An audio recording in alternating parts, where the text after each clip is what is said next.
La semaine dernière, on avait posé une question, pourquoi Abraham Avinu, il a commencé par 50, et après il descend à 40, 35, à mon avis après 45, 40, 35, 30, 20, 10.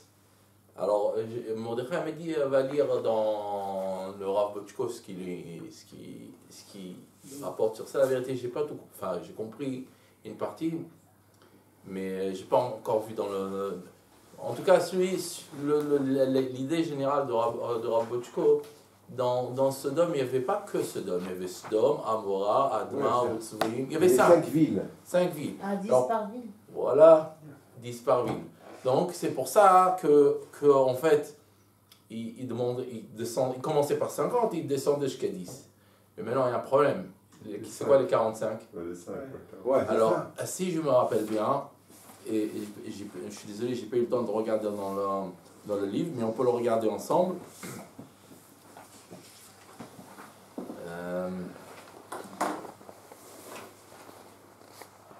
Alors c'est chapitre 18. Verset 24, il commence peut-être il y en a 50, est-ce que tu vas quand même détruire sans. Dieu dit non, je ne ferai pas pour les Chamishim. Et après, on continue. Après, c'est 28, ça va 28. Là, yakhsirun chamishim atzadikim chamisha. Peut-être il manque 5. Et c'est 45. Alors, Dieu lui a dit, même si... j'ai tout compris. Regardez, il n'y a qu'une seule fois où il demande s'il manque 5. Oui. Que la première fois. Que la première fois. En fait, c'est 50, 45, 30, 20, 40, 30, 20 et 10. Alors, l'explication, c'est comme ça. On a dit, il y a 5 villes, sur chacun, il y en a 10. Sur chaque ville, il y aura les 10. Mais Abraham Avinu, il a dit, tu peux me faire un service, tu peux avoir un service, fais-moi une anacha. Réduction. Une réduction. Fais-moi une réduction. 45. Même si c'est 50, fais une réduction. Il dit, s'il y a 45, je ne fais pas. Alors, Abraham Avinu a compris que l'histoire de réduction, tu peux demander une seule fois. Alors, il a demandé la première fois réduction, ça n'a pas marché. Alors, il descend à 40. Maintenant, une ville, elle sera détruite. Il y aura 4 villes qui sont sauvées. Je dis, d'accord. Et ainsi de suite, jusqu'à qu'il arrive à 10. Et ça, c'est ce que Rav Botchko explique dans son bouquin. Mais moi, j'ai une autre question. Qu'est-ce qui s'est passé dans l'histoire ? Dans l'histoire, Dieu veut détruire la ville. Il envoie les anges pour détruire la ville. Abraham Avinu, il prie pour... d'abord, ils prennent Lot, il le sort, lui et sa famille. Et Abraham Avinu, il discute pour le reste. Et les maris des filles sont restés, les filles sont venues sur leur mari. C'est les filles qui s'étaient pas mariées qui sont parties. Ah, les filles qui n'étaient pas mariées, ils sont sorties. Oui, il avait 4 filles, 2 étaient mariées et sont restées, et 2 qui n'étaient pas mariées sont allées avec lui. Ma question est la suivante. C'est quoi Abraham Avinu, qu'est-ce qu'il est en train de dire ?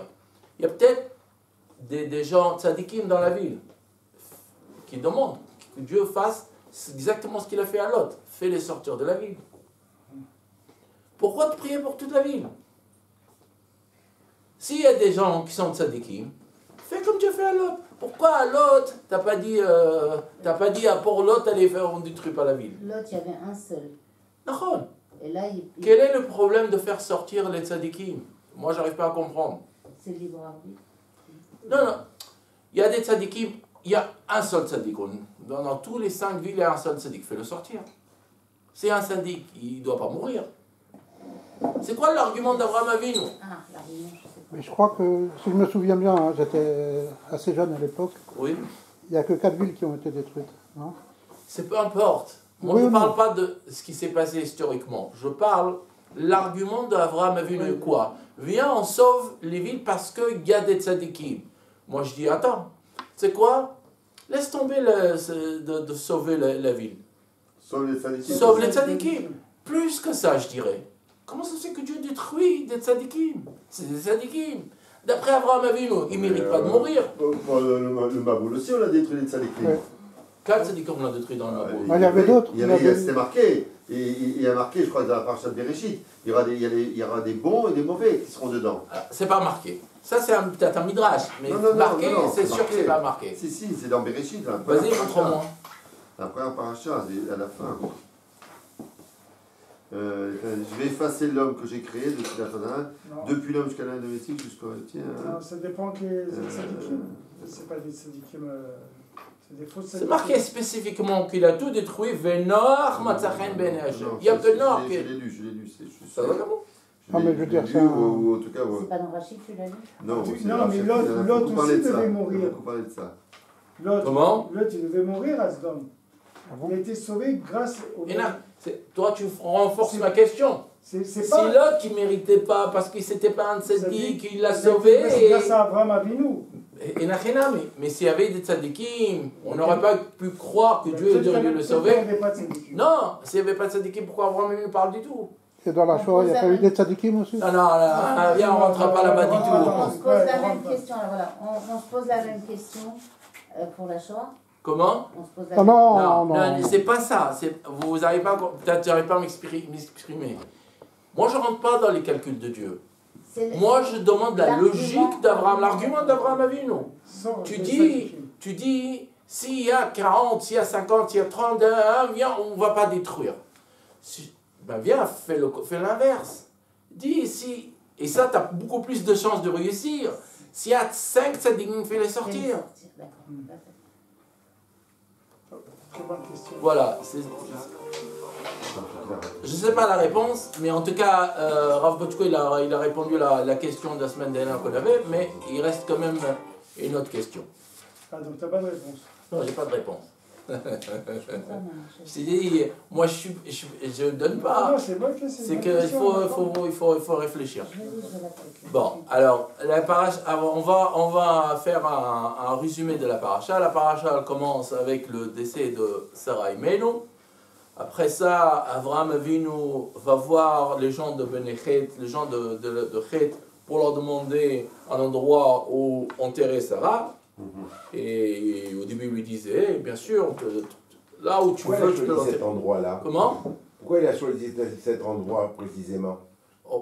Abraham Avinu savait que Marat Amarpela, c'était pas juste une cave, qu'il y avait une connexion entre le monde. C'est le nombril, non? On dit pas. Non, il a vu, L'ombril, c'est le Haram Moriah. Adam et On dit que Hamas. là-bas, il y a la porte. La porte. Non, la porte entre le ciel et il y a même des histoires dans la Gemara qu'une fois un rave, un Amora, Il a voulu rentrer, il a voulu. il est allé, il a vu, Les il y a des descriptions que Sarah et Meno étaient dans les genoux d'Abraham Avinu, ils étaient là dans le monde.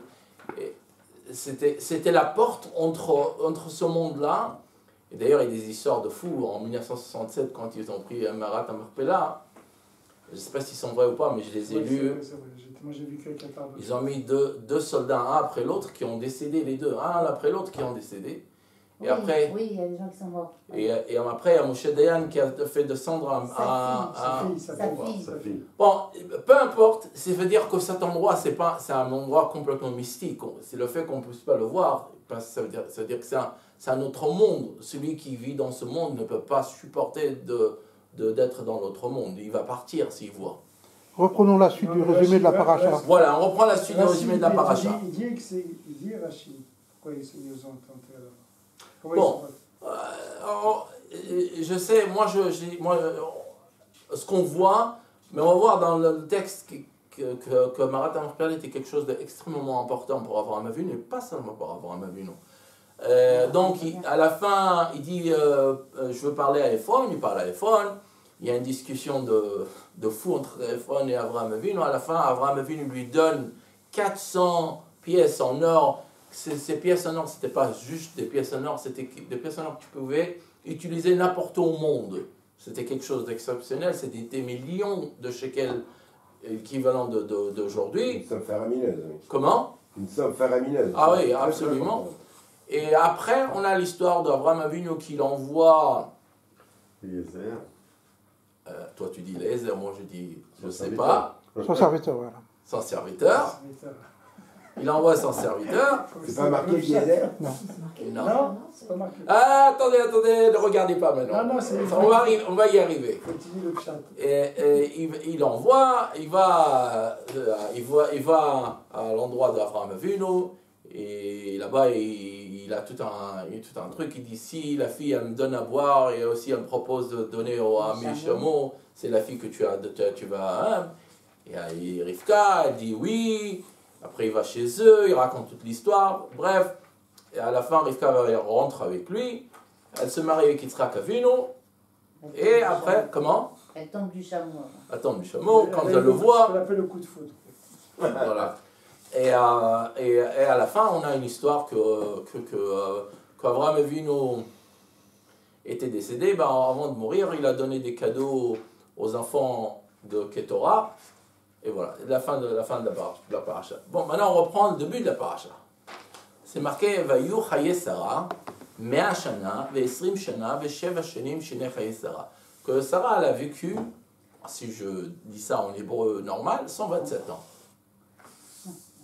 Rashi dit 127 ans. Rashi comprend qu'il y a un problème. Pourquoi il y a un problème? Parce que si on lit que dans la paracha c'est marqué que Vayu Chaye Sarah, la vie de Sarah a été 100 ans, 20 ans et 7 ans. C'était pas plus facile de dire 127 ans? Alors Rashi il a compris, il y a un problème. Alors Rashi dit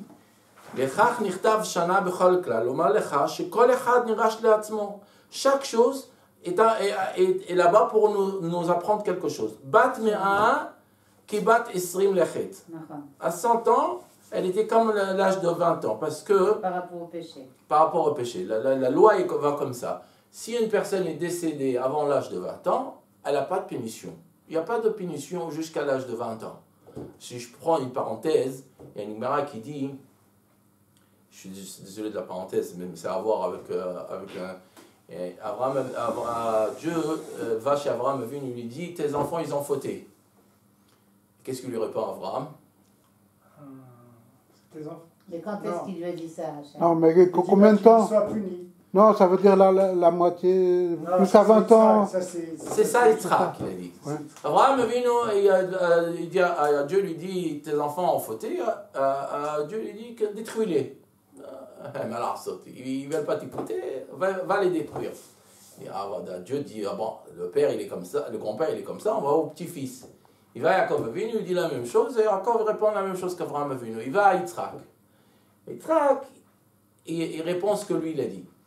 Yitzhak il dit, qu'est-ce que tu en fais? Il dit à Dieu, il dit, qu'est-ce que tu fais une grande histoire? Quelle faute tu parles? D'abord, viens, on prend une chose comme l'âge d'une personne, c'est 70 ans. L'âge de 70 ans. Jusqu'à l'âge de 20 ans, ça compte pas. Qu'est-ce qui reste? 25 ans. Quoi? Pourquoi? 50. 50 ans, pardon, 50 ans. Mais 50 ans, il y a la moitié où il dort. Tu vas pas le punir pour ça. Donc il reste que 25 ans. Oui, il reste que 25 ans. Mais pendant le temps qu'il ne dort pas. Il fait aussi des mitzvot. Il fait peut-être aussi des mitzvot. Il mange, il boit, il fait d'autres choses que de fauter. Donc maximum c'est la moitié. Si c'est la moitié, si tu veux accepter que ce soit la moitié, super. Si tu veux pas, moitié pour moi, moitié pour toi. Juste parce qu'il a appris et qu'on parle d'Yitzhak Avinu, qu'Yitzhak Avinu, malgré qu'il représente Gvura, mais on le voit de ce midrash, c'est le ultimate chesed. Parce que Gvura, ça ne veut pas dire qu'on est strict tout le temps. Comme Anava, ça ne veut pas dire qu'on est modeste. Les gens qui pensent que être Anav, c'est quoi? C'est si tu me dis tu es un imbécile, je devrais rien dire. C'est pas ça. L'Anava, elle est vraiment pas ça. C'est pas la définition d'Anava. Anava, c'est de savoir exactement qui tu es.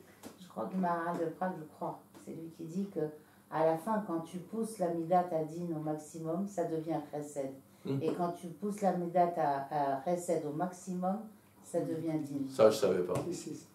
Mais en tout cas, les midot, ça ne veut pas dire que en fait la personne elle est rien ou que la personne elle est codine. C'est pas ça. C'est que savoir exactement la ligne entre les midot. Et ça, c'est très difficile de savoir. Bon, on reprend notre histoire. L'âge de 20 ans. l'âge de 20 ans, בת 100 כבת 20 לחטא, בת 20 לא חטאה, שאין בה עונשין, אלא בת מלאכת. Après, il y a un truc, vraiment, j'aurais dû l'attraper beaucoup avant, et pas cette année. Au bat 20 כבת 7 ליופי. Et à l'âge de 20 ans, elle était aussi belle qu'une fille de 7 ans. Moi, je vous demande, en quoi ça dérange, cette phrase de Rachid? Je sais pas, une fille de 20 ans, en général, elle est plus belle qu'une fille de 7 ans, peut-être. Il a fait mieux. Une fille de 20 ans, elle est plus jolie qu'une fille de 7 ans. Ça dépend. Alors, qu'est-ce que Rachid dit? Ça dépend. Rachid dit, comment ça dépend? Non, non, 20 ans, ça rentre. Attendez, madame. À l'âge de 7 ans, Elle va vous êtes, même, vous savez que vous étiez belle ou pas? On n'a aucune... Là, une fille de 7 ans, elle ne sait rien du tout. Elle ne sait pas qu'elle est belle ou pas belle. Elle s'en fout complètement. Quand est-ce qu'on commence à savoir? Vraiment, là, 18 ans, 19 ans, 20 ans. Ça, c'est l'âge où une jeune dame, elle commence à reconnaître qu'elle est jolie.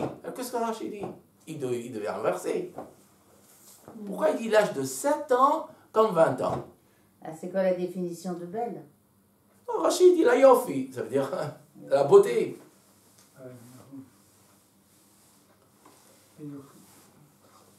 Peut-être qu'à 7 ans, elle paraissait comme un 20. Non, là, il dit qu'à 20 ans, elle était aussi belle que 7.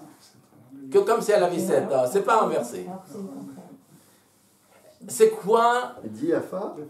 Ouais, la yofi. La Yofi. Ah, la Yofi. Au bat 20 qui bat à la yofi. Elle avait gardé Toi, toute tu n'avais pas d'acné? 7,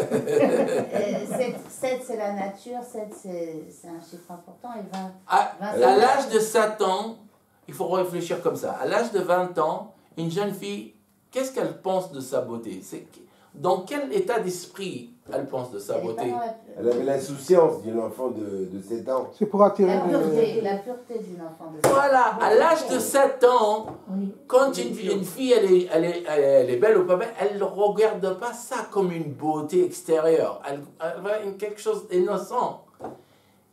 Sarah Imenu, à l'âge de 20 ans, à la pique de sa beauté, Elle était innocente. elle était innocente par rapport à la beauté, comme si elle avait 7 ans, comme dans l'esprit d'une fille de 7 ans. Elle ne donnait pas d'importance à la beauté comme une femme qui elle était extrêmement belle, et dont on sait qu'on est extrêmement belle, toutes les histoires qu'elle a eues avec elle. À chaque fois qu'elle partait à un endroit, quelqu'un l'a attrapée et l'a kidnappée. Donc apparemment, elle était extrêmement jolie, que c'est marqué. Dès qu'ils l'ont vue, ils disent, ah, cette femme, c'est sûr que c'est Paro. On peut pas, on est obligé que ça soit pour Paro. Je suis sûr que c'était pas comme ça à chaque fille qui passait. Ouais, il y avait des filles qui passaient, et les gens s'en foutaient. Donc Sarah, elle était très très belle. Ouais. Même Ramavu nous dit qu'elle était très belle. Moi, j'ai une question sur la première partie, entre 100 ans et 20 ans. On a dit qu'à 20 ans, il n'y a pas de Onesh. Ça ne veut pas dire qu'il n'y a pas de traite. Oui. C'est pas marqué que...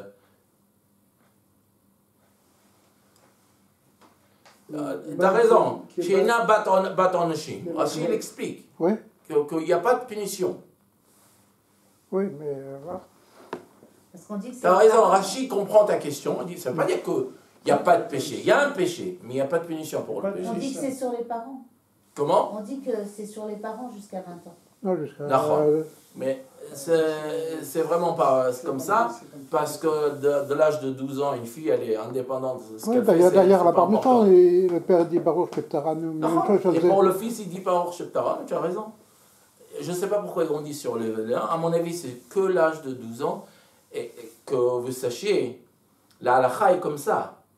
Jusqu'à l'âge de 12 ans, une fille, jusqu'à l'âge de 13 ans, un garçon, on a la possibilité de faire une éducation, même à dire tu peux pas faire ça, ou tu dois pas faire ça, ou peu importe. Après cet âge, on n'a plus le droit. Parce qu'en fait, si on lui dit, si ma fille, elle a 13 ans, et je lui dis, écoute, ne sors pas comme ça, et elle sort, ça s'appelle Fnei Aivel Otiten Mirchol. Devant un aveugle, tu ne dois pas mettre un obstacle. Pourquoi? Parce qu'à la fin, elle fait ce qu'elle veut. Elle a ce que la Torah appelle indépendante. C'est marrant que la Torah, elle a donné l'indépendance aux enfants à 12 et à 13 ans, et aujourd'hui, aux États-Unis, même 21 ans sur certaines choses. Donc, en fait, on peut lui dire, écoute, à mon avis, tu ne devrais pas... Ça, oui. Mais lui dire, tu peux pas, c'est interdit. Je crois que le Batonchim, c'est Bidé Shamaï, si je me rappelle bien. Non, si je me rappelle bien, c'est pas... Non, pourquoi je te dis ça? Parce que Ben Sorer Romoré, Khayab Mita. Il a 13 ans et truc. Il n'a pas encore 13 ans. On arrivera au cas de Ben Sorer Romoré, il est super compliqué. Il y a des pages de Gemara dessus. C'est-à-dire, de là, on peut apprendre qu'à 13 ans, tu peux avoir un Onesh. C'est un Orgimoto. Non. Oui, mais de toute façon, c'est Bidé Shamaï qu'on parle ici. Oui, ça veut dire que c'est Batonchim, c'est Bidé Shamaï. Bien sûr qu'un enfant de 14 ans, il va tuer quelqu'un, hein. Oui. Il est Khayab Mita. Bah, regarde ici, il y a un qui a tué à 14 ans, il a été pris. Oui, non, mais il est Khayab Mita, c'est évident, on n'a pas le choix. Bon, alors on continue. Et Abraham a vu nous. Regardez ce qui se passe. Vaya comme Abraham a alpenemeto. D'abord, sur ça. Vaya comme Abraham a vu nous alpenemeto. Le troisième verset. Vaidaber al benechet lemo. C'est quoi cette histoire? Vaya comme Abraham a alpenemeto. Abraham s'est levé de sa femme qui est décédée. Qu'est-ce que ça veut dire qu'il s'est levé? Peut-être il était couché, peut-être il était tellement triste, il était couché sur elle pour peut-être essayer de lui redonner la vie, peut-être... La Torah, elle n'est pas comme ça. La Torah, elle écrit des choses pour nous apprendre quelque chose. Qu'est-ce que la Torah vient m'apprendre? Vaya comme Abraham et al penemeto. C'est quoi l'histoire ici? C'est la semaine de deuil, non? Non, il n'a même pas encore enterré. Là, il vient enterrer sa femme. Qu'est-ce qui s'est passé? Je vous mets dans l'esprit de l'histoire. Abraham a vu, Dieu lui demande, va faire la Hakeda à ton fils. Elle est morte de ça. Abraham a vu. C'est pas écrit. Comment? C'est pas écrit. Non, t'as raison. Va faire la Hakeda à ton fils.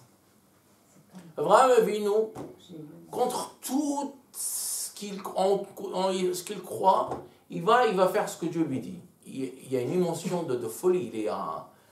On ne peut même pas comprendre à quel point son émotion est très haute. À la fin, Dieu lui dit non, tu ne le tues pas. Mais il ne le tue pas, il revient. Quand il revient, sa femme est décédée. C'est dans Il revient tout seul. C'est dans la prière de Kippour que c'est écrit. Non, il revient là. Non, c'est marqué au... c'est marqué au José Anevad. Crois-moi que cette question, elle était posée. Et le Chachamim, il y en a plusieurs qui disent, pour répondre à sa question, c'est pas marqué... Tu vas dans le texte. Oui, c'est pas marqué Katuv Vayashuv Avraham. Oui, Vayashuv Avraham. Alors moi, je te dis ce que le Chachamim dit, une des réponses, sur monsieur, une des réponses, comme Avraham est l'acteur principal de la Hakeda, une fois que la Hakeda est finie, reste qu'Avraham Avinu. C'est vrai qu'Yitzhak était avec lui, mais on ne parle pas de lui parce qu'il n'était plus l'acteur principal dans l'idée, c'est pour ça qu'on n'a pas parlé. Mais il y a encore d'autres réponses. Ce que je veux dire maintenant, c'est pourquoi Sarah est morte, comme elle a vu que, ça veut dire, d'après le texte, d'après le pshat, Abraham il revient tout seul, donc elle a compris que au Nishrat. On dit que le Yetzirara il est venu là. On va arriver à... Non, si je vais d'après le pshat. Donc elle est morte, c'est compréhensible qu'elle est morte. Mais d'où tu sais que Sarah savait qu'il allait pas, parce qu'il n'a pas dit à Abraham Avinu à Sarah. Elle ne savait pas Sarah. Et il dit où tu vas? Je lui ai dit je voulais apprendre comment faire des corbanotes. Parce qu'à l'époque ça se faisait. Comment? Non, un corban normal, pas un corban de son fils. Moi, c'est juste pour... Les goyim lui faisaient les jeunes oui. pas environnement. Après, après. Juste une parenthèse sur ce midrash que tout le monde en parle. Midrash dit que... Non, on reprend d'abord ce que... Vaya comme Avraham et Alpenemeto, après on revient sur le midrash. Donc Avraham revient, donc vous vous rendez compte, il vient de passer un super test. Il revient, la première chose qui se passe, c'est quoi? Sa femme est décédée. Non, en général, quand une personne arrive à ce stade, qu'est-ce que tu me veux, Dieu? Tu m'as fait un essai, un deuxième, troisième, jusqu'à me demander de sacrifier mon fils, et moi je l'ai fait. Et je reviens, qu'est-ce qui se passe? La femme avec qui je suis marié plus de 100 ans, elle est décédée. Elle n'a même pas le temps de lui dire au revoir. Qu'est-ce qu'il arrive? Non. Vayakum Avram Me'al Penemeto. D'accord, d'abord il a pleuré un peu. Après, maintenant, il dit, maintenant, on doit continuer à faire ce que je dois faire. On ne peut pas tomber, et souvent, quand les gens ils pleurent, en dépression. Vayakom Avram Me'al Penemeto. Juste que vous avez parlé de Midrash. Midrash, il dit qu'est-ce qui s'est passé? Les anges sont venus à Sarah, il dit, hey, tu sais, Abraham Avinu va sacrifier, après qu'est-ce qui s'est passé? Va sacrifier Israël. Il voulait dire, après ça, il voulait dire, mais en fait, ça ne s'est pas passé. À la fin, Dieu, il a dit à Abraham de ne pas le sacrifier. Mais ils n'ont pas eu le temps de lui dire. Dès qu'ils lui ont dit, et Parcha Nishmata, son neshama est parti. Il y a une super leçon de ce Midrash. Midrash, il n'est pas stam. Les Midrashim, ce n'est pas des histoires qu'on raconte des trucs. On n'annonce pas les mauvaises nouvelles. Non, enfin, c'est même pas ça. Ils ne voulaient pas annoncer. Les anges ne voulaient pas annoncer des mauvaises nouvelles. Ils voulaient annoncer une bonne nouvelle. Mais c'est quoi qu'ils se sont trompés? C'est l'ordre. J'aurais dû lui dire, Sarah, t'inquiète pas, il sera pas bien. Il allait presque mourir, mais il n'est pas mort. La Torah, dans ce Midrash, il veut t'apprendre. Quand tu parles, moi je sais, moi en premier, je suis sûr que ça arrive à tout le monde. On a des super bonnes intentions. On veut dire à quelqu'un quelque chose. Mais la façon dont on dit les choses, ça devient une catastrophe. On voulait faire quelque chose de bien, à la fin ça devient la plus grande catastrophe de la journée, ou de la semaine, ou même de l'année. La façon dont on dit les choses, à la fin, ça va décider si c'est une bonne chose ou c'est une mauvaise chose. Même si vous voulez dire que... Et d'où on apprend ça aussi? Il y a une histoire, on connaît tous l'histoire. C'est marqué que Elkana, le père de Shmuel, avait deux femmes, Hana et Pnina. Pnina avait des enfants, Hana n'avait pas d'enfants. La Gemara a dit, qu'est-ce qu'elle faisait Pnina? Elle allait chez Hana et dit, ah, ton fils, j'entends, il est en train de pleurer. Et tu veux donner un peu de lait à ton fils, mais elle n'avait pas d'enfant. Et l'autre, elle pleurait. Elle pleurait. C'est marqué Pnina Leshem Shamayim Mitkavna. Que Pnina, elle voulait faire que du bien. Elle voulait que Hana, elle prie. Mais la Torah, elle s'en fout. Elle s'en fout de tes intentions. À la fin, qu'est-ce que l'autre personne a ressenti? L'autre personne, elle s'est vexée, elle a commencé à pleurer, il y a un prix à payer. 10 enfants. Comment? 10 enfants, ils sont partis. Oui, je suis désolé, si ça vous dérange que j'ouvre des parenthèses, vous me dites. Hana et Pnina, Hana et Elkana, je vous demande combien d'années ils étaient mariés avant qu'ils ont eu l'enfant, avant que Shmuel? 7. Alors, je vous dis un chidouche. Elkana et Hana étaient mariés 19 ans avant. C'est marqué dans la Torah que tous les ans cette histoire se passait. Tous les ans. Qu'est-ce qui s'est passé cette année-là? Pourquoi cette année-là, elle a décidé d'aller prier? Pourquoi pas l'année d'avant? Pourquoi après 3 ans, après 10 ans? Pourquoi cette année, elle a décidé, tu sais quoi? Cette année, je vais aller prier. Qu'est-ce qui s'est passé? C'était trop. Non, mais il y a quelque chose qui a causé que c'était trop. L'intervention de Pnina? Non, mais ça se passait tous les jours, l'intervention de Pnina. D'Elkana. Il lui dit... C'est quoi Elkana qui dit? Il lui dit, mais pourquoi tu pleures? Tu m'as moi, ça tu pas. Moi, je suis... Et t'as raison, mais et alors, pourquoi? Mieux que des enfants. Tatouf, c'est... Allo ani tovlach mais asara bani. Je suis mieux pour toi que 10 enfants. Et alors, t'as raison, c'est à cause de ça. Et alors? Moi, je veux un enfant.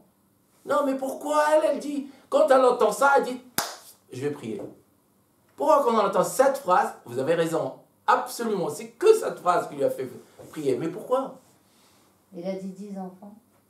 Pourquoi? Non. Qu'est-ce que cette phrase, elle veut dire dans notre monde? Tu n'auras pas d'enfant. Ah! Tu n'auras pas d'enfant. Ah, exactement. Elkana, il est en train de lui dire, d'une autre manière, laisse tomber, arrête avec tes histoires d'enfants, tu ne vas pas avoir d'enfants. Moi, je suis mieux que... Je suis comme 10 Ah, jusqu'à maintenant, moi je pensais que mon mari priait pour moi, que je vais avoir des enfants. Ah, toi, tu ne crois pas?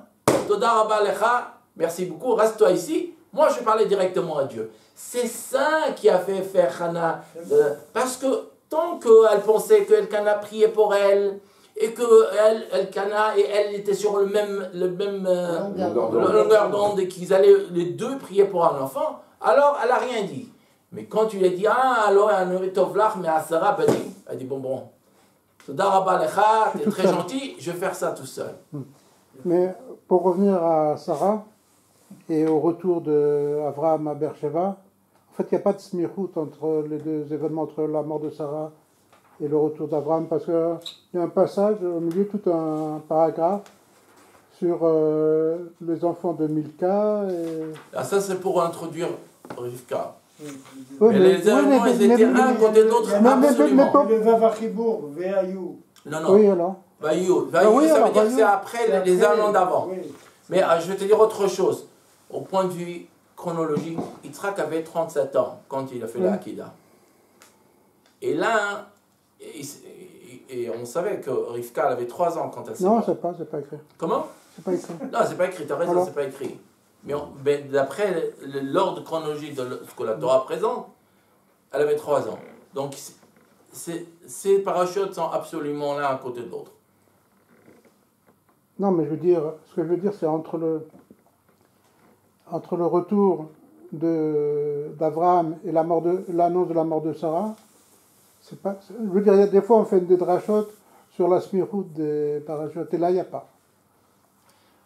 Là, quand c'est marqué Vaïou, Oui. comme c'est marqué Vaïachad, Eli, Vaïacharechem. C'est pas bon. Non, c'est Vaïik, c'est pas bon. Là, c'est vaillé. Ça veut dire que l'histoire, elle s'est passée juste après l'histoire d'avant.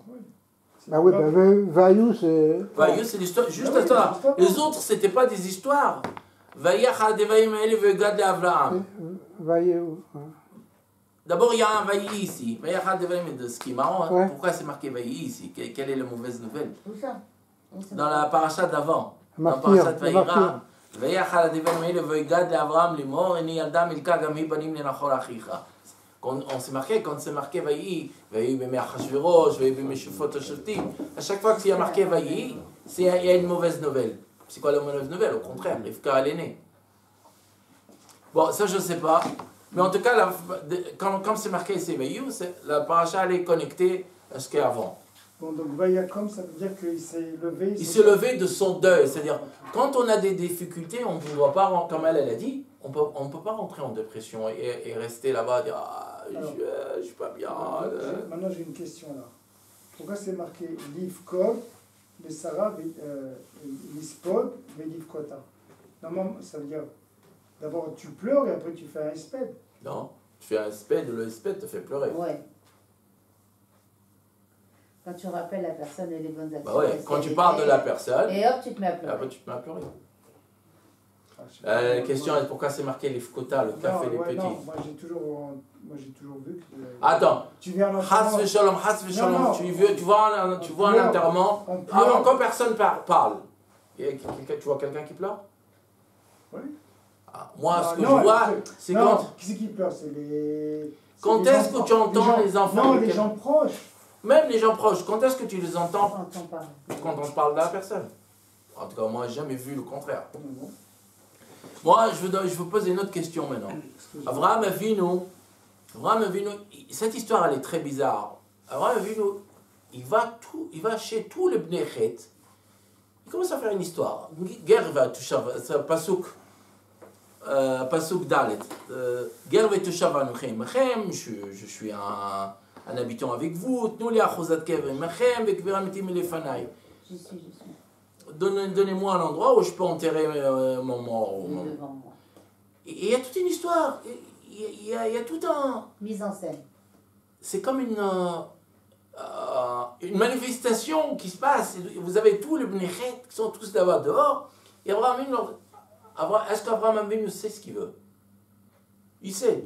C'est quoi qu'il veut? Il veut acheter l'endroit. Il sait qu'il est le propriétaire de Marat Marpella? Oui. Qui c'est? C'est lui. Ephron. Ephron. Moi, si j'étais moi, Je vais voir Efron, je tape à la porte, hey, Efron, tu veux me vendre la Mara de Merpella? Combien tu veux? Ah, voilà ton argent. C'est quoi cette histoire de Benechet? C'est quoi cette histoire de parler à tout le monde? Et pourquoi on appelle ça Chai Sarah? Pourquoi la vie de Sarah, elle meurt?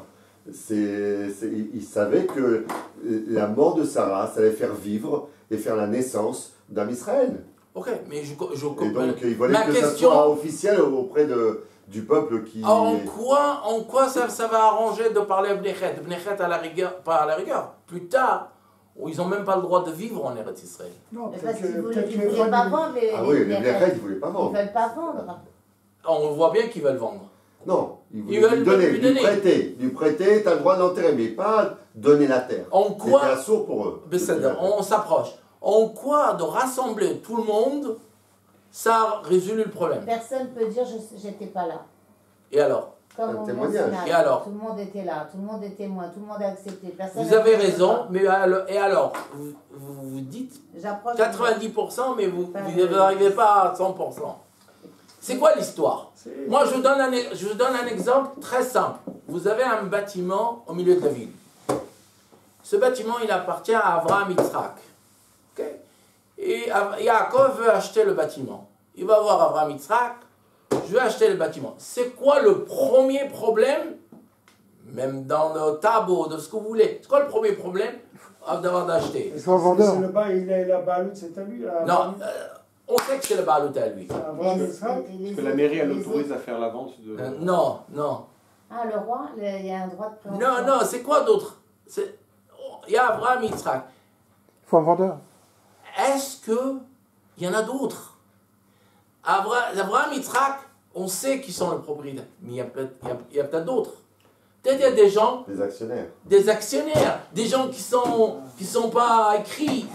Abraham ne voulait absolument pas acheter la Marat Marpella, qui apparemment elle est super importante. D'où je sais qu'elle est importante.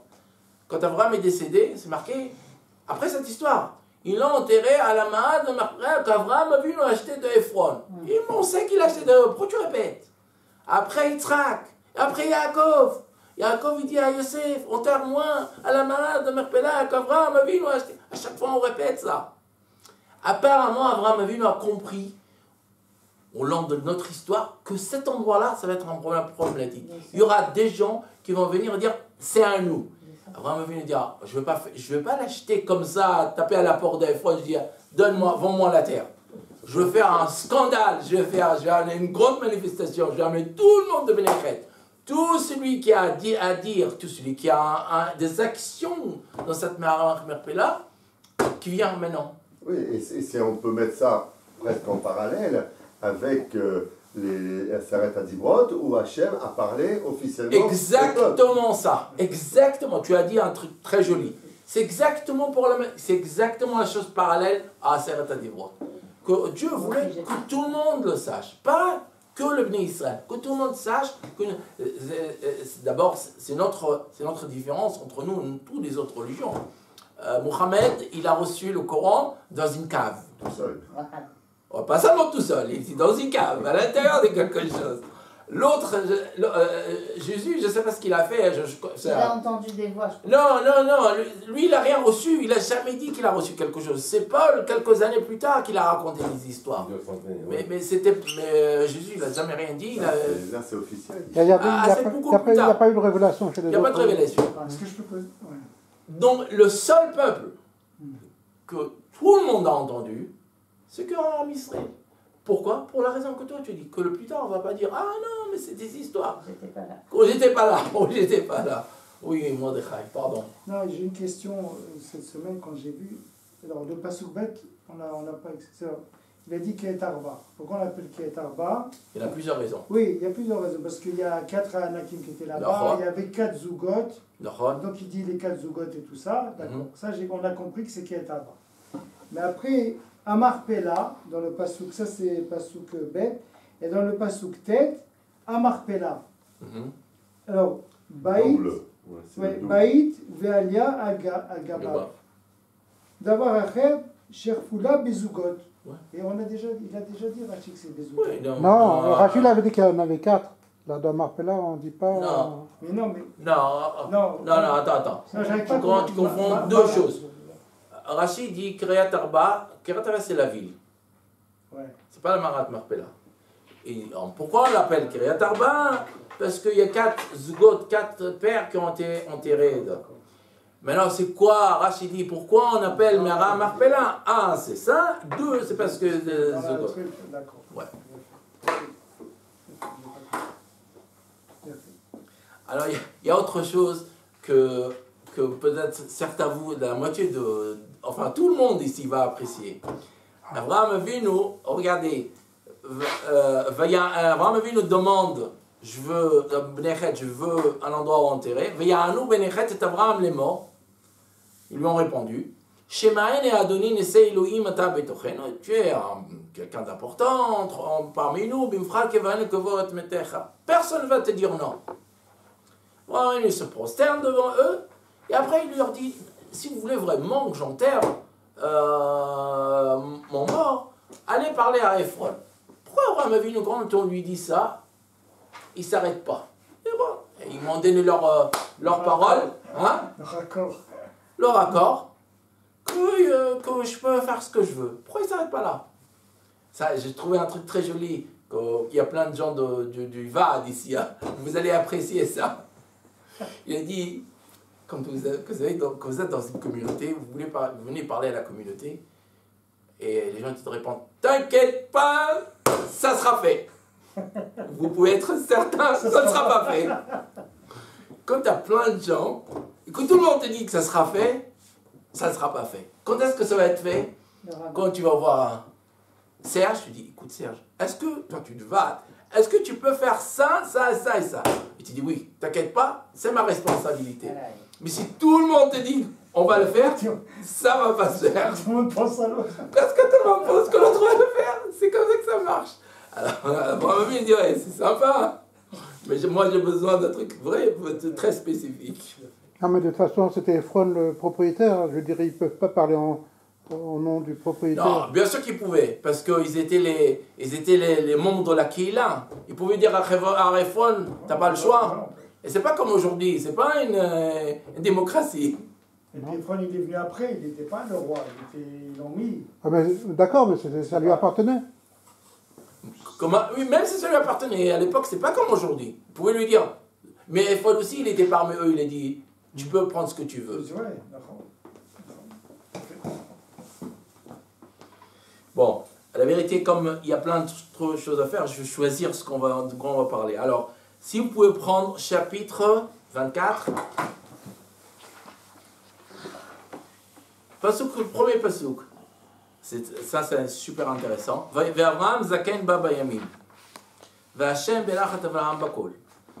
Avraham Avinu était vieux, ba bayamim, et Ve'Hashem belachat Avraham bakol. Et Dieu lui a béni, il était très riche. Avraham Avinu était très très riche. Moi, je vous demande, le mot vieux, où est-ce qu'on l'a vu avant ça, avant Avraham Zaken? Au moment de la grossesse. Non, est-ce que c'est marqué le mot Zaken avant cette histoire-là? Au moment où on annonce la venue de Yitzhak. Quand Sarah dit que son mari est vieux. Oui, voilà. C'est ça que je te dis. Non, mais quand on parle d'une personne qui était vieille. Non, c'est Hachem qui dit. Au moment où Sarah elle-même qui dit quelque chose. Comment on peut pas avoir un enfant alors que mon mari est Ah non, vieux? Sarah- Alors, voilà. Abraham et Sarah, ils parlent qu'ils étaient vieux. Et avant ça? C'est pas quand Hachem il le dit. Avant Abraham et Sarah, quand est-ce qu'on parle de Zaken? Zaken Betou. Zeka. Non, mais tout ça, on ne dit pas qu'il était Zaken. Mais il n'y a pas. C'est marqué qu'Abraham a demandé qu'une personne vit à l'époque, ce qui se passait. comme ça. Les gens, le père et le fils, ils étaient la même chose. Le même regard, la même tête, ils étaient exactement la même chose. Ils allaient dans une ville, on ne savait pas si c'était le père ou c'était le fils. Abraham Avinu voulait dire quelque chose. Aujourd'hui, par exemple, je ne sais pas quand ça a changé. Je ne sais pas si c'était il y a 100 ans, il y a 200 ans, il y a 300 ans, je ne sais pas. Aujourd'hui, tout le monde veut être jeune. Mais en vérité, avant, les gens, ils voulaient... Ils voulaient être vieux. Ils étaient fiers d'être vieux. On dit « Saba Meslavodka ». Pourquoi on l'appelait Saba Meslavodka? ou à Saba Mekelem. Il était pourquoi on l'appelle pas par le terme rabbin? Apparemment, ce terme vieux ou grand-père était plus fort que le titre de rabbin. Parce que de toute façon, Zaken, ça veut dire Chacham. Il a fait Meod. Parce que quand les gens de l'époque, quand ils étaient vieux, ils avaient quelque chose derrière eux. Ils pouvaient montrer ce qu'ils avaient fait le long de leur vie. Quand tu n'as rien derrière toi, qu'est-ce que tu veux? Plus d'années pour pouvoir faire ce que tu n'as pas pu faire. La personne, elle arrive à 50 ans, elle n'a rien derrière elle. Tu dis qu'il est vieux, la personne, elle prend une crise cardiaque. Pourquoi? Il ne lui reste plus beaucoup de temps. Quand tu n'as rien derrière toi, le titre Zaken, le titre vieux, c'est un titre péjoratif. C'est pas qu'un bon terme. Mais quand tu as plein de choses derrière toi, le terme Zaken, c'est un terme où tu en es fier. Abraham dit à son serviteur, qui était le maître de sa maison, il dominait tout ce que Abraham avait. Tout était sous ses mains. Mets ta main sous mon bras, et je te fais jurer par le Dieu du ciel, la terre. Où tu es là? Pasuk Gimel, le 3. Que tu ne vas pas prendre une fille à mon fils de gens de Kénan. Moi, je vous pose une question. Regardez le Pasuk 2 et le Pasuk 3. Qu'est-ce qui ne va pas? Il y a quelque chose qui vraiment ne va pas. Moi, alors, je vais vous dire quelque chose, c'est très important. Abraham était multimillionnaire. C'était le billionnaire de l'époque, que vous sachiez. Maintenant, avec cette information, dites-moi ce qui ne va pas entre Pasuk 2 et Pasuk 3.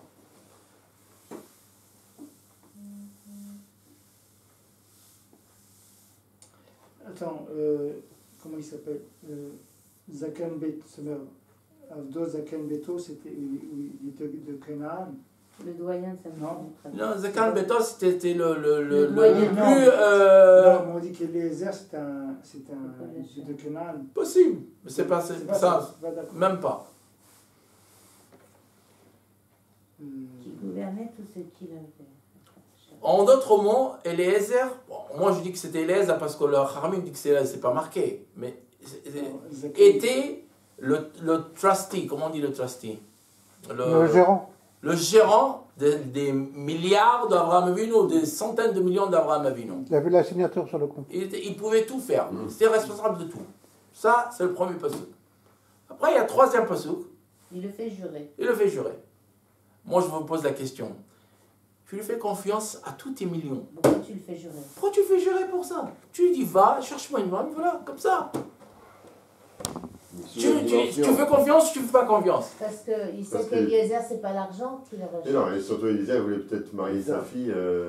C'est-à-dire, il veut marier sa fille, alors tu lui dis, tu le fais jurer. Pourquoi tu lui fais un... Oui, mais alors comme tu lui dis, écoute, tu sais, va faire ça comme ça. Pourquoi tu le fais jurer? Parce qu'à l'époque, c'est normal, il va avoir un kinyan. Mais tu lui fais confiance ou pas? Et alors tu peux faire... Attends, on se connaît. D'accord, je te fais confiance, je te donne 100 shekels. Qu'est-ce que tu dois me faire au point de vue à la fin? Tu dois me donner un papier. Ouais, mais je te fais confiance. Mais attends. Moi, tu me donnes un papier, je te fais confiance. Le papier, j'ai donné parce qu'il était celui qui était le maître de tous ses biens. Oui, mais... C'est un truc beaucoup plus fin. Ouais, d'accord. Ah bah, je vous le dis, il y a le matériel et le spirit. Il y a fait mieux. Abraham Avinu, ils s'en foutaient de l'argent. Je te fais confiance, tu le prends pas, tu prends 6 000 shekels ici, 10 000 shekels là. Ah, c'est de l'argent. Mais Yitzhak Avinu, la descendance du peuple juif, je suis désolé, là, arrête-toi, je ne peux pas jouer avec ça. Là, il est obligé de le faire jurer. C'est pas un jeu. C'est toute l'histoire du peuple juif. Elle est sur cette histoire-là. Pour l'argent, il n'y a pas de problème. Je m'en fous ce que tu fais avec l'argent. Mais pour la suite du peuple juif, ça, je suis obligé de te faire jurer. Moi, j'ai une question sur ça. Vas-y. Il le fait jurer Il le fait jurer. D'accord. Maintenant, lui, Eliezer, c'est un Evet Kenan. Il vient de Canaan, il a été maudit. Donc, même si tu me fais confiance, il est d'Arabos. Comment tu peux. T'as pas un La Torah, la Torah témoigne que Eliezer faisait exactement ce qu'Abraham lui disait. Oui, d'accord, mais il y a un moment quand il a dit Oulaï. Non, il lui demande. Oui, mais il dit Oulaï, il a quand même une marche à il dit. Et Nachina, mais j'ai pas dit qu'il était dit. Peut-être qu'elle va. Eliezer faisait que ce qu'Abraham lui disait. Pas un centime de côté. Zaken Beto. Non, on apprend ça que c'est marqué. Peut-être que Zaken Beto, ça veut dire aussi la Chokhmah. Non, c'est marqué Damesek Eliezer. Oui, Dal Vemesek. Agma a dit que ce qu'il faisait exactement ce qu'Abraham lui disait. C'est quoi Dal Vemesek? Dal au Messique. Messique, c'est. Ce qu'il prenait, il redonnait. Exactement. Ce qu'il puisait, il gardait rien dans la poche. Il n'y avait pas de goutte qui tombait. Voilà. Alors, vous avez tous fait allusion que celui qui était envoyé, c'était Eliezer. Moi, je vous demande, montrez-moi. Non, c'est pas marqué. C'est pas marqué. Pourquoi? Pourquoi? Tout le monde sait dans cette salle que c'est Eliezer. Parce que c'est un chariot. Plus ancien de sa maison. Le doyen de sa maison. Ok, alors, pourquoi c'est pas marqué Eliezer? Pourquoi c'est pas marqué Eliezer? Parce que l'important, c'est qu'il était le chaliard. C'est pas quelque chose de son identité, c'est le chaliard de. T'es très intelligent, toi. Vous avez entendu ce qu'il a dit? Non, j'ai pas compris. C'est parce que j'ai mangé du poisson. Ah. C'est Ashkenaz. C'est Ashkenaz. C'est quoi? Non, mais c'est bon, Je veux dire pour ce qu'il a dit. Il a dit, quand on voit un messenger faire une mission, il n'existe pas. C'est pas Abraham, c'est pas Yitzhak, c'est pas Jacob, c'est pas ça. C'est la mission. C'est celui qui t'a envoyé. C'est pour ça que vous allez voir, c'est marqué Eved Abraham, à Eved, à Ish. Jamais c'est marqué qui il était. Et d'où je sais, moi, de l'histoire juive, que quand une personne, elle prend sa mission comme une mission de celui qui a envoyé, il va réussir. Et quand il fait une mission et que son nom est écrit, il ne va pas réussir. Donc c'est dans l'histoire. Il y a des histoires explicites. Celui qui essaye de maudire Israël. Non. Comment c'est quand un chaliar sans nom, il réussit. Et un chaliar avec un nom, il ne réussit pas. Pourquoi? Parce que, comme lui il a dit, quand la personne, elle se sent qu'elle fait la shlichut, c'est d'elle-même. C'est moi, je vais. Arik va faire quelque chose, malgré que j'efface même mon identité à moi. Exactement, c'est la mission qui est importante. Celui qui m'a envoyé qui est important. D'où on sait? C'est dans la Torah ou dans le Naf? Les deux. Ah, ben, Yoshua. Yoshua, on ne s'est pas marqué qui c'est qui envoyé. Dans Yoshua, c'est pas marqué qui étaient les espions qu'il a envoyés. Mais ils ont réussi. Et quels sont les espions qui n'ont pas réussi? Les Meraglim. Et qu'est-ce qui se passe avec les Meraglim? On dit, le chef d'Yehuda, parce qu'ils partaient. On les a encensés avant de partir. Voilà, c'était eux-mêmes qui partaient en mission. Ce n'est pas la mission de Moshe Rabbeinu. Ils faisaient leur propre mission. Et quand tu t'effaces pas par rapport à la mission elle s'écroule. Quand tu fais une mission, tu dois faire ce que tu dois faire. Un soldat, quand tu l'envoies faire une mission, mais qui fait ce que lui il veut, en général ça se plante. Comme les gens du Mossad, tu sais pas qui c'est. D'accord ? Exactement, comme les gens du Mossad. Et moins tu sais, plus la mission elle va réussir. D'ailleurs, Yoshua Ben Nun, son père, il était au Mossad. C'est marqué Arba'a, 4 personnes ont fait des vœux. Nedarim, c'est des vœux. 3, ils n'ont pas demandé comme il faut, et Dieu, il a accepté. Et un, il n'a pas accepté. Vous savez, c'est quoi les 3? Donc c'est les 4. C'est 4. C'est quoi ces 3 là? C'est quoi ces 4 personnes? Et qu'est-ce qu'ils ont dit? Ah, il y a Iftar. Bon, Iftar, c'est une des personnes. Iftar a dit, si tu m'aides avec... Vous connaissez qui c'est Iftar? Si tu m'aides avec la guerre, la première personne qui sort de ma porte... Non, Il va faire Il n'a pas dit personne. Non, il n'a pas dit. Non, il n'a pas dit personne. La première chose. La première chose. Le premier qui sort. Le premier qui sort de la porte, je l'emmène en courban. Ça, c'est un. Eliezer aussi. Eliezer, c'est le Non, deuxième. pas Eliezer. Eliezer, enfin, le servant d'Abraham Avinu. C'est qui le premier, non? Et il a dit Iftar le premier. Ah, Iftar. Un, deux. C'est qui les autres? Shmuel? Non. Non, comment Shaoul? D'accord, Shaoul, qu'est-ce qu'il a dit, Shaoul? Je m'en rappelle. Hana? Non, pour. Hein? Hana? Non, Shaoul. Il a dit Shaoul, c'est vrai, c'est Shaoul. C'est pas quand il est parti en guerre, se voir avec son fils Jonathan. Shaoul a dit, celui qui va faire la guerre avec l'Amaleki, avec Goliath, il va réussir, je lui donne ma fille. Ouais. Et ça peut être un esclave qui va faire ça. Ça peut être n'importe qui. Et pourtant, et Dieu l'a entendu. Et c'est quoi la quatrième personne? Hana, quand elle a dit si j'ai un enfant, je le. Non, c'est pas un neder. C'est Oui. pas un neder. Et c'est pas dit, si tu fais comme ça, je vais faire comme ça. Et c'est pas quelque chose qui peut mal tourner. Oui, c'est pas une chose qui peut mal tourner. Yaakov, non? Ah, Yaakov, quand il a passé le... non. Quand On il faut a passé quelque le chose qui Yarden. peut mal tourner. Quand il a passé le Yarden, il s'est battu avec l'ange. Il lui a dit si tu me fais réussir Et en quoi ça peut mal tourner? Là, Bah, par exemple, que il est l'ange le Ezer. gagne. Et je te donne un exemple pour que tu puisses comprendre de quoi on parle. Et les Ezer, donc rendu, on dit que c'est Eliezer parce qu'on sait que c'est Eliezer. Il dit la fille qui va me donner à boire et qu'elle va donner à mes chameaux à boire, c'est la fille que tu as. Maintenant, s'il y a une femme, je suis désolé d'être raciste, noire, moche et elle est méchante, ça va être la femme de Yitzhak Avinu? Quand tu donnes à boire, elle n'est pas méchante.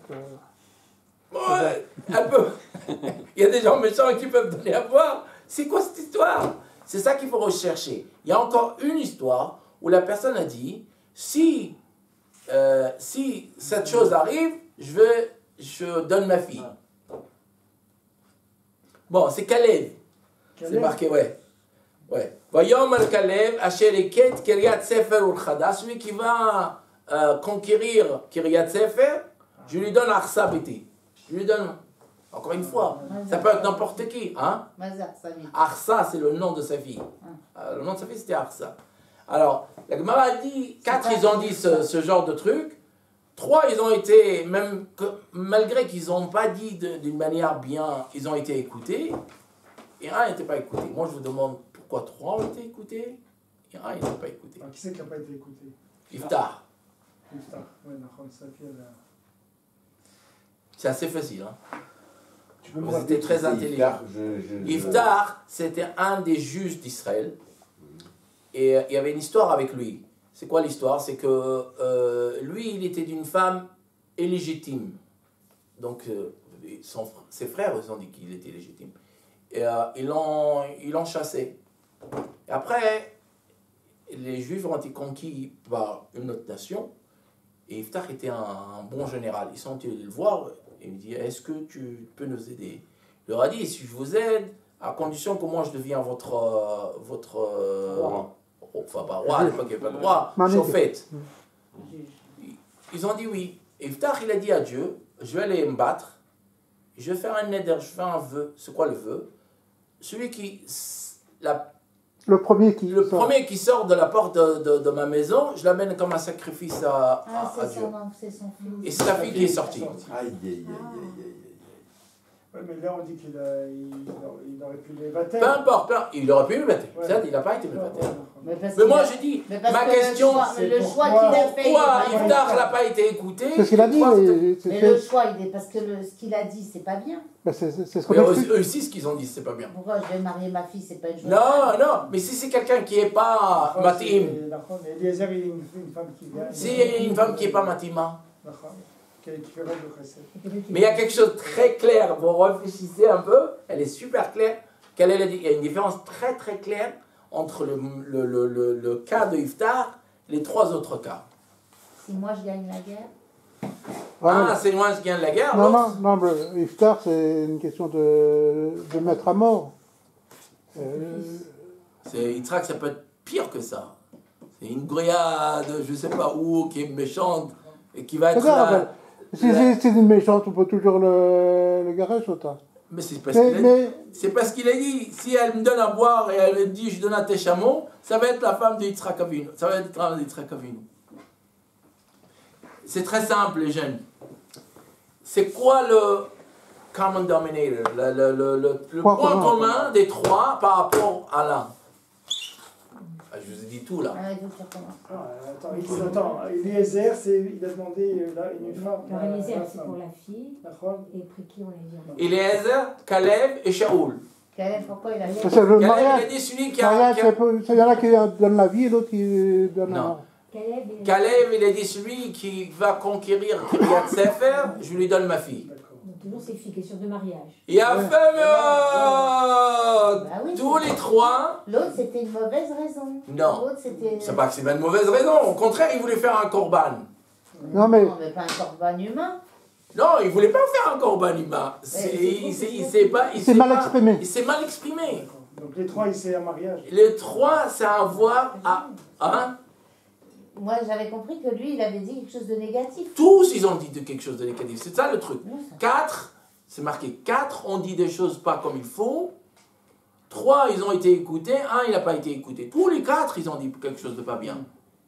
Et les Ezer, Caleb, Shaoul et Iftar. Tous les 4. Non, mais qu'est-ce qu'elle a dit le mariage? Moi, c'est ce que j'avais dit. Les trois, ça amène la vie. Et alors que Iftar, c'est la mort. Il y a un truc très important. C'est marqué quand on parle de Shidurim, quand on parle d'essayer de marier quelqu'un, même que tu n'es pas agoun, même que tu ne demandes pas d'une bonne manière, mais pour une bonne cause, qui est mariage, Dieu écoute. C'est important. Mais pour d'autres choses, gagner la guerre, avoir beaucoup d'argent, tous ces trucs-là, ce n'est pas des choses qui sont importantes aux yeux de Dieu. Non, c'est pas ça. C'était gagner la guerre, les autres exemples, Caleb et Shaoul. Ça portait sur gagner la guerre. Mais la fin, c'est quoi? C'est la récompense. Donc, non, mais tu ne parles pas au même niveau. La récompense, dans le cas entre guillemets, dans le cas de Iftar, c'est d'apporter un korban. C'est pas la condition que... Là-bas aussi, c'était des histoires de guerre. Enfin, je veux dire, pour Caleb et pour... Si Iftar avait dit, moi je te mets si Iftar avait dit, si je gagne la guerre, la première personne qui me demandera ma fille au mariage, je lui donne. Dieu l'aurait écouté. Parce que c'était pas quelque chose qui... c'est marqué que le Shidurim, ils ont tellement besoin d'aide que même qu'on n'est pas à Goun, même qu'on n'est pas à notre meilleur niveau, Dieu va nous écouter quand même. Je vais faire encore quelques petits trucs. On peut faire ce genre de neder comme ça. Comment? On peut faire ce genre de neder. C'est pas bien, on dit que c'est pas bien. Non, c'est même pas bien de faire un neder, jamais de faire un neder. Même quand on dit, quand tu lui dis, Shivi, qui c'est qui veut acheter, la personne doit dire le même, sans shekel, mais il doit se dire bli neder. Parce que s'il oublie ou je ne sais pas quoi, ce qu'il arrive, il a un neder. On doit à chaque fois s'éloigner de nedarim. Nedarim, ce n'est pas quelque chose que la Torah elle recommande. C'est marqué. Quand tu t'arrêteras de faire des nedarim, tu n'auras pas de péché. Les péchés viennent d'où? Tu fais des nedarim. Il y a un truc qui c'est très sympa, je ne vais pas oublier de le dire. À la fin de la paracha,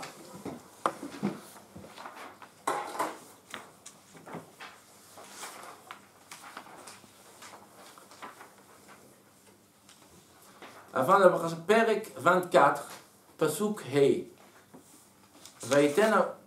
Vous avez 24, 5.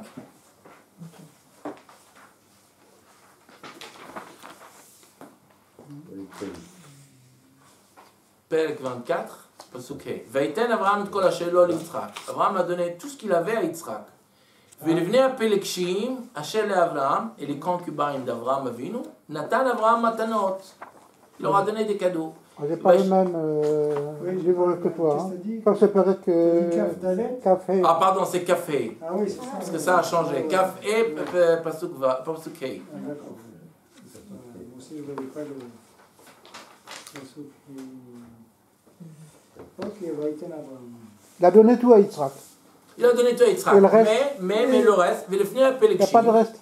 Non, non, Velevner Pelekshim, Machel Avram, et les enfants des concubines de concubine, je ne sais pas comment dire en français, d'Avram, concubines d'Avram, Nathan Avram Matanot, il leur a donné des cadeaux. Vaishalechem, Me'al Yitzhak Beno, Be'odeno Bachachai, il les a renvoyés quand il était encore vivant, quelque part. Moi je vous pose la question, il ne manque pas quelque chose ici? À Yitzhak, il a donné tout son bien. Aux enfants de Pelekshim, il a donné des cadeaux. Ah, Mam Ishmael. Ishmael. Il n'a pas besoin d'Ishmael. Et après, on parle de tout l'engendrement d'Ishmael. Pourquoi c'est pas une Péléguée? C'est qui les enfants des concubines? C'est Ketora. Bnei Ketora. Et c'est qui ta Ketora? Ça, c'est un midrash. On dit que Ketora, c'est... C'est un midrash. Mais il était parti déjà. Hein? Il était parti déjà. Parti où? Mais pas du tout, au contraire. D'où je sais que c'est pas parti. Il est Regarde juste après. Il a été enterré Abraham. Non, mais c'est pas considéré comme un enfant de Péléguée? Non. Pourquoi? Non, c'était pas un enfant de Péléguèche. Péléguèche, c'est une femme légitime comme une autre femme, sauf elle a un statut de Péléguèche. Et alors? Péléguèche, ça veut dire? Concubine. Ah, concubine. Concubine, c'est pas une servante. Pas mariée. C'est un mariage, je sais pas comment on l'appelle. Consommé. Voilà. Mais pas béni. Attends, Voilà. est-ce qu'il faut lire Rachi ou non? Non. Non. Juste, dis-moi, qu'est-ce qui se passe avec Ishmael? Il n'est pas dans le coup. Et pourquoi? Parce qu'il a fait du mal à Yitzhak. Qu'est-ce que Sarah a dit? Lui n'héritera pas. Non, Garash est un Mazot. Et pourquoi elle a dit? Qu'est-ce qu'elle dit? C'est quoi les mots qu'elle dit? Parce que Est-ce qu'elle dit on renvoie Ishmael? Renvoie Agar. Garesh et Ben Haama renvoie le fils de l'esclave, servante, Hama, qui lo irash, il ne va pas hériter avec lui. Pourquoi? Parce qu'il a ri au présent, il n'a pas ri au futur. Non, pourquoi? Pelekshim il donne, pourquoi il ne donne pas à Ishmael? C'est extraordinaire. Ah, il ne donne pas de cadeau, quand tu parles des matadors? Oui, il lui donne rien, quoi. Il donne rien. Au Guéresh, auto. Non, on a dit qu'il est revenu. Mais Ishmael a fait tchouva même. À la fin. Mais que cette descendante, elle va rien recevoir. Rien. Sarah Imenu a dit quelque chose de très puissant. Sarah Imenu a dit, Ishmael, c'est le fils d'une esclave. Rappelle-toi Abraham Avinu, c'est le fils, un esclave ne reçoit rien du tout. C'est un esclave. Et elle répète ça, Abraham Avinu, Garesh et Ben. Elle ne dit pas Garesh Tishmael. C'est pas quelque chose de personnel, parce que Ishmael a fait tchouva. Garesh et Ben Haama, le fils de l'esclave, ne va rien recevoir. Rien. D'ailleurs, c'est pour ça que jusqu'à aujourd'hui, ceux qui veulent se battre avec nous, la terre d'Israël, ce n'est pas les chrétiens. C'est les Ishmaélites. Pourquoi? C'est à cause de ça. Oui, mais c'est terrible, parce qu'ils n'ont rien reçu. Ils n'ont rien reçu. Mais c'est pas terrible, au contraire, c'est bien. Pour nous, c'est pas terrible. Non, dans leur nature, c'est des voleurs. Comprends ce que je veux dire. Ils essayent de faire tout mieux que nous. Ils font 5 prières, que nous on fait que 3. Il y a plein de choses qu'ils ont rajoutées, qu'ils font un mois de Ramadan, que nous on fait un jour de jeûne. Ils prient 5 fois par jour, comme nous à Kippour. Voilà, exactement. Ils essayent de faire plein de choses mieux que nous, comme quelqu'un qui dit « Mais reconnais-moi. » Et quelqu'un qui n'est pas reconnu. Je ne pleure pas sur eux, je te dis juste la constatation. Il y a un problème avec Ishmael. Et on le traîne jusqu'à aujourd'hui. Même dans leur mentalité, c'est des voleurs. Ishmael, encore une fois, ça fait 3 fois que tu dis. Non, pourquoi je te dis ça? Parce que comme ils n'ont rien reçu, il y a une frustration. Voilà, il y a une frustration. Pourquoi je vous dis tout ça? Pour voir la source de leur DNA. C'est une frustration qu'ils n'ont rien reçu. Sarah a dit, c'est le fils d'une esclave. un esclave Il reçoit rien. ne reçoit rien. Ah non, d'où il est esclave? Il est Canaan. C'est Canaan? Agar, c'était. Bah, c'est marqué que c'était la fille de C'est Pharaon. C'est la fille de Paro, mais c'est Canaan. Mais elle est devenue une esclave. Il lui a donné à Abraham Avinu comme esclave. C'est pas Pilegesh? Non. Mais Non, Israël, c'est Shalom. Canaan. Non, il a donné C'est les Canaan. Canaanites. Non, Non, c'est Israël qui a donné Canaan, c'est pas Canaan. Oh, qui a donné c'est Israël. l'Égypte, c'est pas Ah, Canaan. j'essaie de revenir à Non, l'histoire c'est Israël qui a donné, de c'est Ham. Israël. Non, C'est c'était Israël qui a donné. J'essaie de revenir à l'histoire de c'était. Ham, il a Oui. donné Israël et Ham. Canaan. Il a été maudit. Maudit d'esclavage. Non. Voilà. Donc Elle a il préféré tire, il être se tire, il esclave se de balade la Sarah que malédiction. d'être Mais j'ai pas compris quel rapport avec Ishmaël, je suis désolé. Est-ce qu'Ishmaël, c'est pas un descendant de Doha? par sa mère? Peut-être, je sais pas. Mais l'esclave, le premier esclave, c'était pas lui. Pourquoi Ishmaël serait le premier à se révolter contre ça? À mon avis, là, ici, la paracha où Sarah a dit tu lui donnes rien, là est le source de tout le conflit israélo-musulman sur la terre d'Israël. Parce que tout le monde, par exemple, sait qu'ils n'en ont rien à foutre de Harabaït. Rien à foutre. Ils jouent ça là-bas au foot, ils font des trucs, ils n'en ont rien à foutre. C'est une jalousie, C'est exactement, c'est une jalousie qui jamais elle va s'arrêter. Même si on leur donne tout ce qu'on veut, c'est une jalousie qui vient malade. C'est une jalousie malade. Il y a un petit truc sympathique aussi que je voulais vous montrer, j'espère que j'aurai quelques minutes encore de le dire. Regardez, ça j'ai vu ça déjà à l'âge de 15 ans et j'ai toujours aimé ce truc-là. Il n'y a pas longtemps, ouais. Si on dit quand même dans la paracha, excuse-moi, de l'Ech Lecha, en parlant d'Ishmaël, que Véou Yé, Péré Adam, Yado, Bakol, Yad, Kolb. Ça c'est connu ça. C'est pour ça qu'ils ont. C'est pour ça qu'ils sont comme ça. C'est pour ça qu'ils sont comme ça. Mais pour eux, que tu comprennes, pour eux, voler. C'est une culture. C'est une culture. C'est la razzia. Non mais c'est pas. C'est un DNA, c'est rien à voir. Regardez, les chrétiens n'ont pas de rachamim du tout. Les gens les plus cruels au monde, c'est pas le musulman, c'est les chrétiens. Nous, on n'a pas été anéantis par des croisades, les croisades, la Shoah, l'Inquisition, tout ça, c'est des chrétiens. Mais ils étaient méchants au point qu'on ne peut même pas comprendre. Pourquoi? C'est marqué Al-Kharbecha Tichye, c'est leur DNA. Avec l'épée, ils vont vivre. Les musulmans, c'est des voleurs. Oui, mais alors pourquoi ils coupent la main des voleurs? Alors, pour ça, Rav Sharki dit quelque chose sur ça. Il dit qu'en fait, on travaille tous à l'inverse de ce qu'on est. Quelle est la religion de l'amour? C'est la chrétienté. Alors qu'il vient de dire que c'est des barbares, que c'est eux qui tuent, c'est eux qui... D'accord? Quelle est la religion du din? C'est les Arabes. C'est les Arabes. Alors qu'ils te coupent les mains, ils te tuent, etc. Alors que c'est eux les voleurs, c'est eux les violeurs. Et nous, c'est quoi notre problème? Parce que nous aussi, on a un problème. Nous aussi, on n'est pas à la hardoute, on est individuel. Voilà, c'est l'amour du prochain, c'est la hardoute, etc. Et c'est sur ça qu'on travaille. Moi, j'ai une autre explication. En fait, il y a trois religions qui se battent. Il n'y a qu'une seule religion. Hein. Mais il y en a trois qui disent qui existent. Il y a judaïsme, chrétien et musulman. Le musulman, il voit quelque chose qui ne va pas. Il n'aime pas. Sa sœur, elle regarde un homme qui est étranger. Qu'est-ce qu'il fait? Il la tue. C'est le seul outil qu'il a dans le boîte d'outils de travailler avec un problème. J'aime pas, et là, on coupe la tête. Moi, j'aime pas, et là, on brûle. C'est ça, c'est le seul outil qu'il a. Que ce soit contre nous, que ce soit contre le chrétien, que ce soit contre sa mère, que ce soit contre sa sœur, non, à qui que ce soit. C'est le seul outil qu'il a de résoudre un problème. C'est quoi, le chrétien, c'est quoi? Écoute, il n'y a pas de problème. Tu as fait quelque chose, va voir ce monsieur le curé, et je suis désolé, mais tout sur je recommence demain. C'est leur religion. C'est ça. Quelqu'un va tuer, mais béhémet comme ça aux États-Unis, quelqu'un tue quelqu'un, et après il va voir un curé, il lui dit écoute, j'ai tué quelqu'un, le curé dit bon, allez, on met tout ça sur Jésus, tout va bien. Le curé n'a plus le droit d'aller à la police et de dire que ce monsieur, il a tué. Il n'a pas le droit. Pourquoi? Parce que Jésus, il a déjà tout pris. Non, le secret des conflits. Le juif, c'est le seul qui a des outils de résoudre des problèmes. C'est le seul. Il n'y a pas d'autre.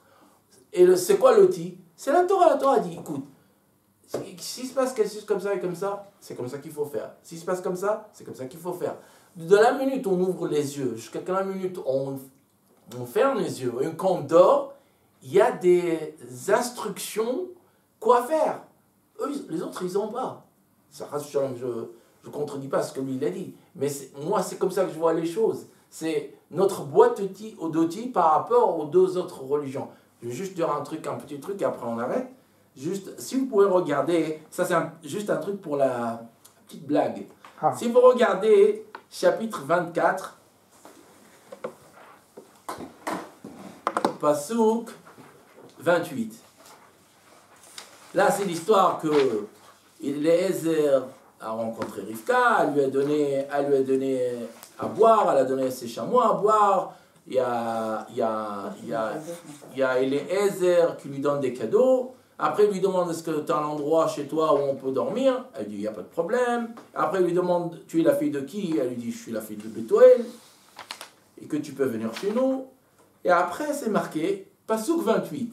La fille, elle a couru. Vatagid le Betima, elle a dit à la maison de sa mère ce qui s'est passé. Maintenant, regardez bien. Ou Shmo Lavan. Rivka, elle avait un frère qui s'appelait Lavan. Vayarotz Lavan Elaish Achutza Elain. Il a fait un sprint et a couru vers la personne d'or. Vayhi Kirot Tanezem Vetatsimidim. Et quand il a vu la richesse, les cadeaux qu'elle lui a donnés, elle a dit il a entendu ce que Rivka a dit, les morts. C'est comme ça qu'il m'a parlé. Qu'est-ce qui vous dérange? Non. Il a d'abord vu ce qu'il avait, et après il a fait de la place pour les chameaux. Non, il a couru. Hein? Et après, il a vu les... Il a couru. Regardez, c'est simple. Olivka, Roshmon Lavan, Vayarutz Lavan. Il a vu ça, hop, il a commencé à courir. Et après, c'est marqué, après qu'il a vu tout l'or, il a entendu ce que Rivka a dit, Kodiba, Vayavo Elaish. C'est pas marqué Vayarutz Elaish, c'est marqué Vayavo. Il est venu d'une manière. Chaim dit Rashi, je crois qu'il a dit. Là-bas, au début, il a vu Rivka. Il a dit, il y a un monsieur qui veut venir dormir chez nous. Il veut dormir. Il a commencé à courir, il va lui donner des claques. Qui tu es, toi, de dormir chez moi? Mais dès qu'il a vu l'or et les trucs sur sa sœur, il a entendu, il a dit, écoute, viens, écoute, on va être des copains, tout va bien. Mais on va parler entre hommes. Voilà. Mais au début, c'est marqué, Vayarutz Lavan, il a été courir, il a lui tabassé. Mais quand il a vu là, parce que ça, autrement, ça n'a rien à voir. Pourquoi la Torah me dit qu'il est allé courir, Vaye Kirot, mais quand il a vu l'or, il a changé complètement. Moi j'ai une question sur ces psukim. Ouais. C'est un phénomène qui arrive encore ensuite avec Dinah et encore dans d'autres parachiotes. À la place de Nahara, il y a écrit Nahar. Où c'est marqué Nahar? Oui, dans Shabbat. Ah oui, bon. Ça, c'est elle qui a Kabbalah. Non, oui. Il faut voir, ça veut, mais je ne sais pas pourquoi. C'est elle qui a Kabbalah. Oui, non, c'est pas Kabbalah. Moi, j'accepte pas ce mot AP à Kabbalah. Il y a une explication. Regarde, je vais te dire autre chose, ce que j'ai appris ces dernières semaines. Kabbalah, Pshat, Pirouche et Sod, ils sont tous la même chose. C'est juste une autre porte. C'est pas un autre monde. C'est juste une autre porte à ouvrir. Mais il faut d'abord ouvrir la première porte, qui est le Pshat. Tu ne peux pas arriver à la Kabbalah sans ouvrir le Pshat. Quand la Kabbalah, ça veut dire... Pour Dina, par exemple, moi j'ai peut-être une explication. On voit qu'elle sort, etc. C'est peut-être un garçon manqué, en fait. C'est un comportement de nar, plus que d'un nar. C'est ce que dit la Kabbalah dans son Nefesh. Dans son Nefesh, elle avait une Une âme d'un garçon. Et en fait, pour Rivka, pareil, parce qu'on voit, avec, par rapport à Yitzhak, on voit par rapport à Yitzhak que c'est en fait c'est elle qui porte la culotte.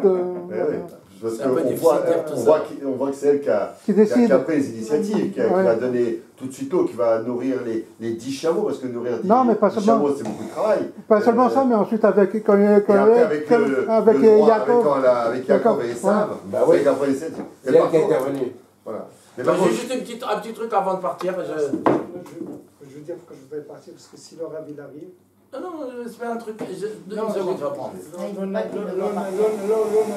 Ah ouais, je veux juste un truc de réfléchir. La Haftara, elle parle de Adonia où il pense qu'il va être le roi. À la fin, il n'est pas le roi. Il y a Adonia. Et après, il y a une histoire qui est bizarre. Réfléchissez. Adonia, il demande à Bathsheba s'il peut se marier avec Avishag. Quand Shlomo il entend ça, il tue Adonia. Pourquoi? Au début, il ne fait rien. Mais quand il demande Avishag, il dit quoi? Tu veux Avishag? Tue-le.